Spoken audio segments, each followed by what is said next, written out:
Hey y'all. Thanks for joining me.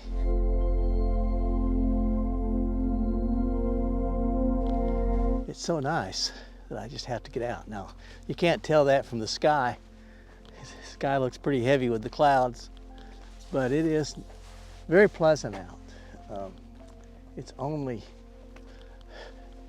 high 50s, so it's not cold. The wind is very still, and anytime I get a chance to get out, I want to do that. I talked about how I'm doing a series of videos to get me through the winter months, and while I'll be doing that, I'm also, anytime I get a chance to come out, I'm gonna take that chance.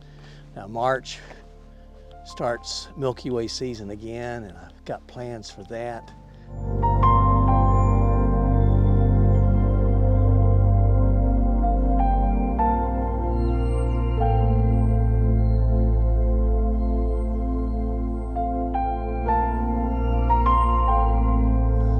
Trying to find 12 sort of Kansas iconic sites that I'm going to go to and hope to get a Milky Way photo at each one of these sites. So I'll do a video around each one of those photos.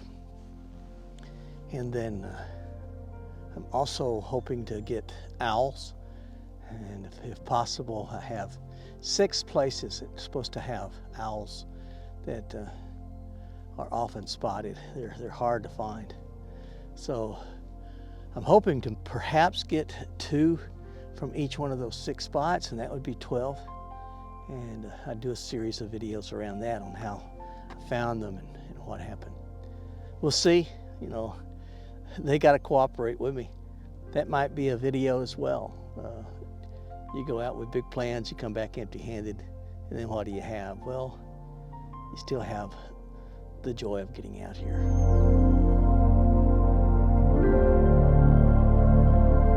I honestly don't know why I didn't think of this sooner. You know, for about 15 bucks, I can get some of this camouflage netting and just sort of string it up. It gives me a barrier between the lake and myself. And sit here about 30 minutes, and it seems like everything sort of closes in again and gets used to your presence, and life starts happening again. Hear a few crows, but I don't see much else. But it's a pretty day. It's sort of, the sky is heavy, then you just get this texture in the sky. Look over there. Isn't that pretty?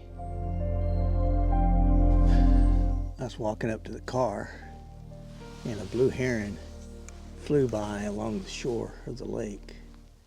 So I ducked in behind this tree, and he is right out there.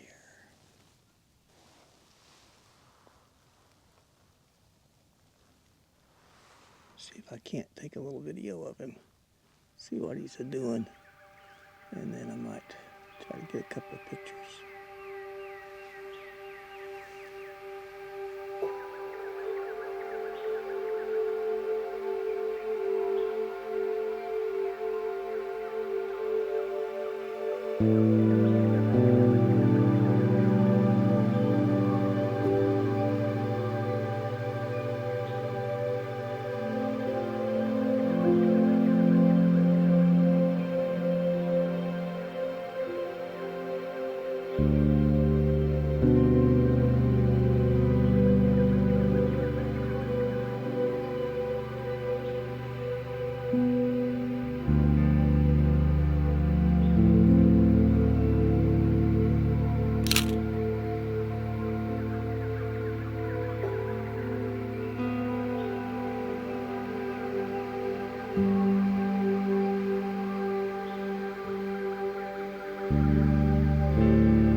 Sitting here, I got a couple of pictures of some smaller birds.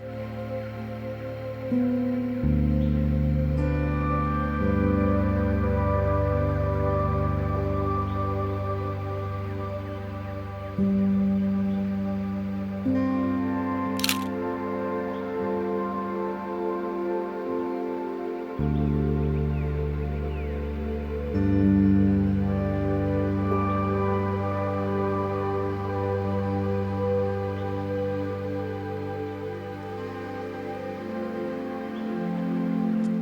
second heron flew in and went over the top of this one. He raised his head up high, gonna check him out, and then he sort of ducked his chin in. And my buddy's just still sort of sitting there taking it all in. I'm just waiting for him to turn for a profile and see if I can get him. That's sort of a waiting game now.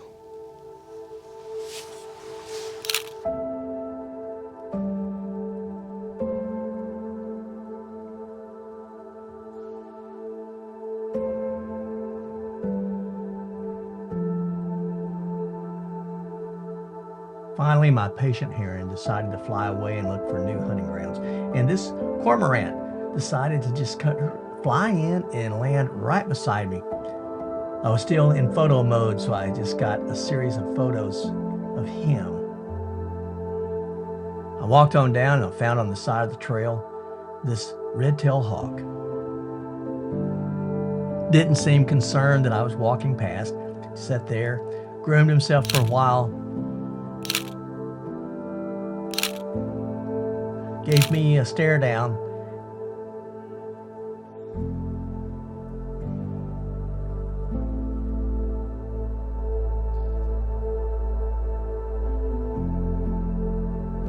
And on past him, I saw this red-shouldered hawk. Haven't seen them before. But I noticed what was different was that red-tailed hawks typically will carve out their territory. Two red-tailed hawks sort of shake tylons and exchange a couple of feathers, and then they settle in, and each one has a territory about a quarter mile, half mile apart from the other. But this red-shouldered hawk just horned in on this red-tailed hawk's territory. He was probably only 30 feet away. While the red-tailed hawk was very patient with me, the red-shouldered hawk wasn't, and he decided to fly away.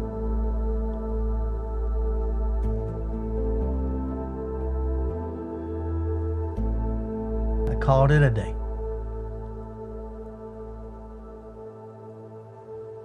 So until next time, stay safe, stay healthy, stay on the path. God bless you.